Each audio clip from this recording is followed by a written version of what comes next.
Welcome back, everybody. This is Zach with New England Sports Talk, and today we are recapping more NBA topics. We're talking about NBA super teams essentially coming into the 2019-2020 season.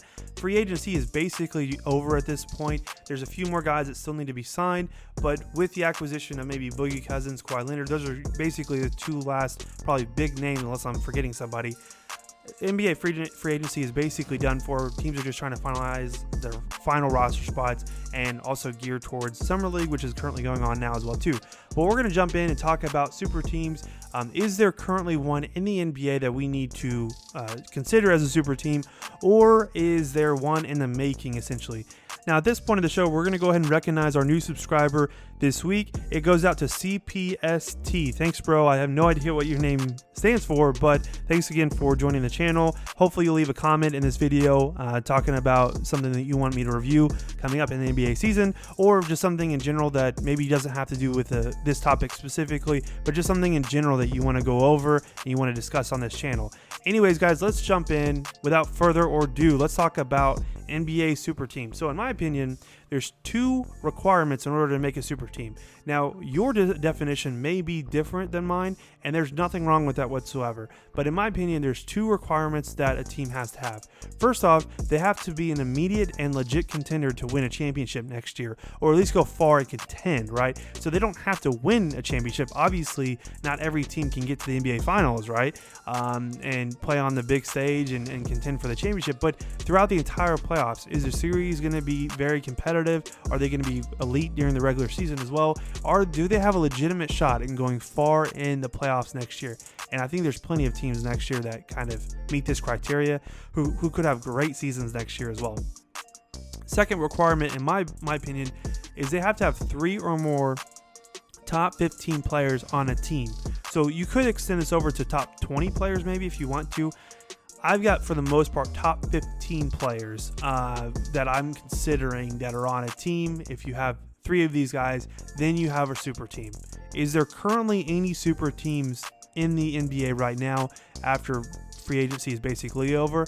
And my answer is I don't think that there is, actually. So let's talk about first, though, the difference between a super team and a legit contender. So, for example, the Spurs dynasty, nobody ever said that the Spurs dynasty was a super team with Kawhi. Well, maybe if you consider the years with Kawhi Leonard when they won their tail end of their championships as well.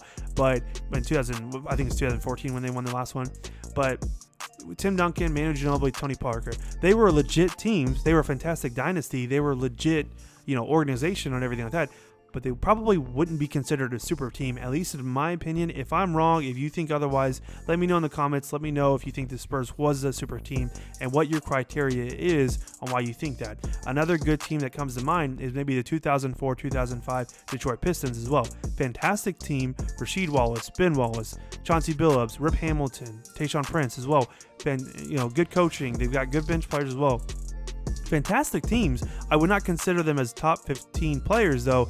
At least having, I guess Tim Duncan would be a top 15 player on the Spurs. Chauncey Billups was legit as well too. There are some legit players on there, but they didn't have 3 or more of them, in my opinion. Let's go back and think of some of the teams that did, though. Some of these super teams. So let's not talk about the Lakers, Shaq and Kobe. Again, I feel like since the Celtics' new team that they had with Rajon Rondo, Paul Pierce, Kevin Garnett, Ray Allen, did I already say Ray Allen? Whatever. Those teams, that started the new era of super teams and the new criteria from there.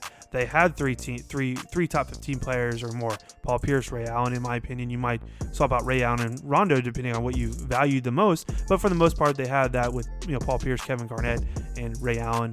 Maybe, again, you maybe substitute Rajon in that conversation, or maybe you include Rajon in a top 15 player. I don't know. Another one would be the Miami Heat when LeBron went there, play with D-Wade, Chris Bosh. Whenever he went to the Cavs, play with Kyrie and Kevin Love. At that time, Kevin Love was definitely a top 15 player. Maybe not so much anymore, but he was. The Warriors, with or without Kevin Durant as well. I consider Draymond Green as a top 15 player, despite most people don't, but I do. So those are legit contenders. Those are legit super teams as well too. Let's talk about the current NBA teams, though, who have legit teams. I don't think, like I said a second ago, I don't think that there's currently an NBA super team in the league right now after the end of free agency. Again, this is contingent on play that we've seen so far. This could totally change by midway of next season. There could be some elite players who really excel, and I'll name off the first one right now, and I'll give you the example. So first one would be the Lakers, LeBron James and Anthony Davis. They have Boogie Cousins. You might consider them a big three, but Boogie Cousins, he's got injury issues last year in the playoff, or this year rather, in the playoffs. He did good. He had some good games. The problem is, though, his conditioning was a problem, and he was kind of disappearing in a lot of series and a lot of possessions as well, too. He was doing okay offensively, so if you just look at his numbers, he wasn't bad offensively, but he wasn't the, 24-12 kind of guy that he was with Sacramento in the earlier part of his career. He could totally change that next season, and I'm totally rooting for him, not because I'm a Lakers fan, but also because I'm just a fan of players just being good in these redemption type stories that they have. So just like, I know this is kind of off topic, but Derrick Rose last year when he had that 50-point game with the Minnesota Timberwolves, there's not a single player or not a single person who watches the NBA who wasn't excited to see Derrick Rose ball out last season in that game. So I feel like a lot of us do enjoy these redemption stories, so I'm rooting for Boogie Cousins to have one, despite whether you're a Lakers fan or not. If he's on the Celtics, I'd feel the same way. If he's on the 76ers, I'd feel the same way. And those are the two teams that I don't like the most, honestly, is the 76ers and the Boston Celtics. And, I mean, the Celtics are obvious. They should be obvious, but the 76ers, I can kind of explain that in another video maybe later. Second team I want to mention is obviously Kawhi and Paul George. They have a fantastic bench and a fantastic other supporting cast, but I don't think that they have a third player who's a top 15 player. They are legit contenders, though. The Rockets, CP3 and James Harden. Denver, they've got Jokic and Jamal Murray. I would consider Jamal Murray a top 15, maybe fringe top 15, maybe top 20. Maybe I should extend this definition out to top 20 players instead, because maybe that's a little bit easier to do it. But they don't have a third top 20 player, but Jamal Murray is a top 20 player in my opinion. We can use Damian Lillard and CJ McCollum as well. CJ McCollum is fantastic. He balled out in the playoffs this year and even the regular season as well. Damian Lillard doesn't need any introduction. We all know what he's about. A fantastic player as well too. I'm not going to mention maybe the Nets as well. KD's going to be injured next season, so I'm not going to mention them. Even if we did, though, I don't think that they have another third option that's that legit.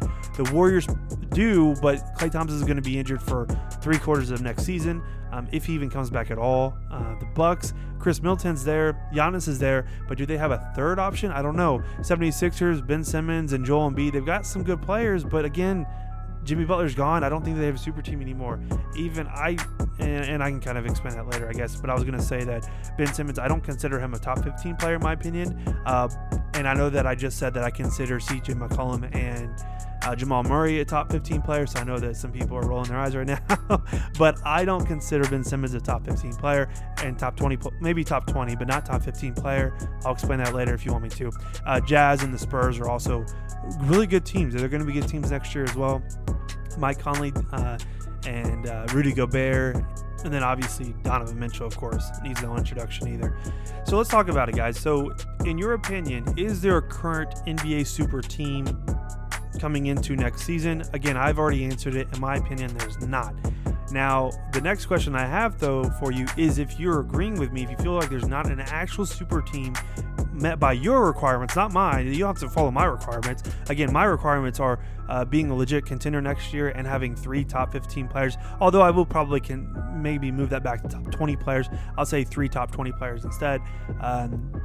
Is there currently one going on, and who do you think that will be the next one coming up if there's not one currently? Let's talk about kind of the history, though, of super teams, right? So if we're going back to the Celtics with Rajon, Paul Pierce, Kevin Garnett, and then Ray Allen as well too, what happened at their tail end of their kind of dynasty mode or dynasty that they were running with? Obviously, the Lakers were crushing it as well too, and that's why they kicked them off that. But out of their super team at that point. But let's talk about what happened after the Celtics started to decline. Well, what happened? LeBron James goes to Miami, and he forms his own big three with Chris Bosh, Dwayne Wade. After his time in Miami is over with, he goes to the Cleveland Cavaliers, plays with Kyrie Irving and Kevin Love, right? And that's all forming at that point.